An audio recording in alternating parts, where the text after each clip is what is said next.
ඔයගොල්ලෝ සමහරට දකින්න ඇති මේ දවස්වල ජාත්‍යන්තර මාධ්‍යවල වාර්තා කිරීම වගේක් පළ වෙලා තිබ්බා ශ්‍රී ලංකාවයි රුසියාවයි අතර වෙන්න යන බල ශක්ති එකඟතාවයන් කීපයක් ගැන. ඇත්තට මේකෙදි වෙන්න නියමිත වෙලා තියෙන්නේ ශ්‍රී ලංකාව රුසියාවත් එක්ක එකතු වෙලා මෙන්න මේ ස්වභාවික ද්‍රව වායු ගැනත් ඒ වගේම අපේ තෙල් පිරිපාදු මධ්‍යස්ථානයේ වෙන සපුගස්කන්ධයේ තියෙන තෙල් පිරිපාදු මධ්‍යස්ථානයේ කරන්න යන යම්කිසි අලුත් වැඩියා කටයුතු කීපයක් සම්බන්ධව.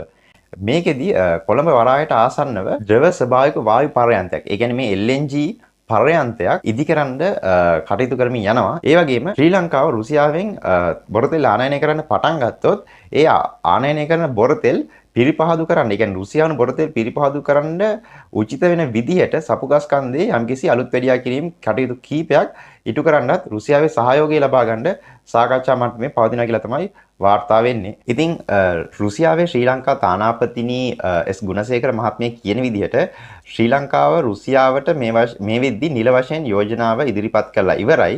හැබැයි රුසියාව පැත්තෙන් තාමත් ඒක සාකච්ඡා මට්ටමේ පවතිනවා කියලා තමයි. ඒ කියන්නේ පිරික්සමින් පවතිනවා කියලා තමයි වාර්තා වෙන්නේ. ඉතින් අපි මේ විදිහට රටක් විදිහට මේ ගනුදෙනුවකට එළඹුණොත් අපිට වෙන්න පුළුවන් ප්‍රධාන බලපෑමට හොඳ උදාහරණයක් තමයි ඉන්දියාවට මේ මෑතකදී වුණ සිද්ධිය. ඒකෙදී දැනටමත් ඉන්දියාව රුසියාවෙන් බොරතෙල් ආනයනය කිරීම දිගටම සිදු කරගෙන යනවා. ඒකට කරන ප්‍රතිචාරයක් විදිහට ඇමරිකාව ඉන්දියාවට මේ වෙද්දී ලොකු බද්දක් ඇමරිකාවට කරන අපනයන වලට පනවලා තියෙනවා.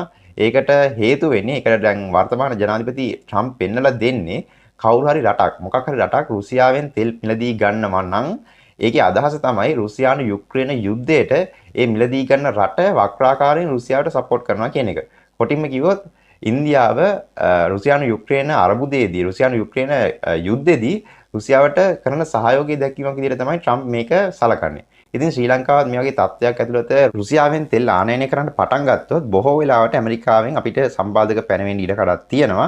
ඒකට හේතුව අපිත් රුසියානු යුක්‍රේන අරබුදයේදී එහෙම නැත්නම් මේ රුසියානු යුක්‍රේන යුද්ධයේදී අපි රුසියාව පැත්තට කරන උදව් කිරීමක් විදිහට මේක සලකන්න ඉඩ තියෙනවා. ඒ වගේම මේ ආර්ථික විශ්ලේෂකයන්ගේ අදහසට අනුව රුසියාවෙන් බොරතෙල් මිලදී ගන්නකොට ඒ වෙනුවෙන් අපි ගෙවීමක් කරද්දී ඒ ගෙවීමේදී ඩොලර් අපි භාවිතා කරොත් ඒකටත් යම්කිසි ප්‍රශ්නගත තත්ත්වයක් මතුවෙන්න ඉඩ තියෙනවා. මොකද රුසියාවෙන් ගන්න බොරතෙල් වලට කියන්නේ රුසියාවට කරන ගෙවීම් වලට ඇමරිකාව යම්කිසි සම්බාධක ප්‍රමාණයක් දාලා තියෙනවා. මේ හින්දා මේ ගනුදෙනු ඩොලර් වලින් පියවන්න යනකොට යම්කිසි ප්‍රශ්නගත තත්ත්වයක් උදා වෙන්න පුළුවන්. ඒකටත් පිළියමක් හොයාගෙන ඒකටත් උත්තරයක් හොයාගෙන තමයි අපිට මේ ගනුදෙනුව ඉදිරියට කරන්න වෙන්නේ.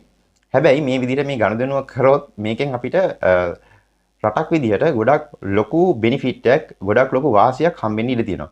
මොකද රුසියානු බොරතෙල් ගොඩක්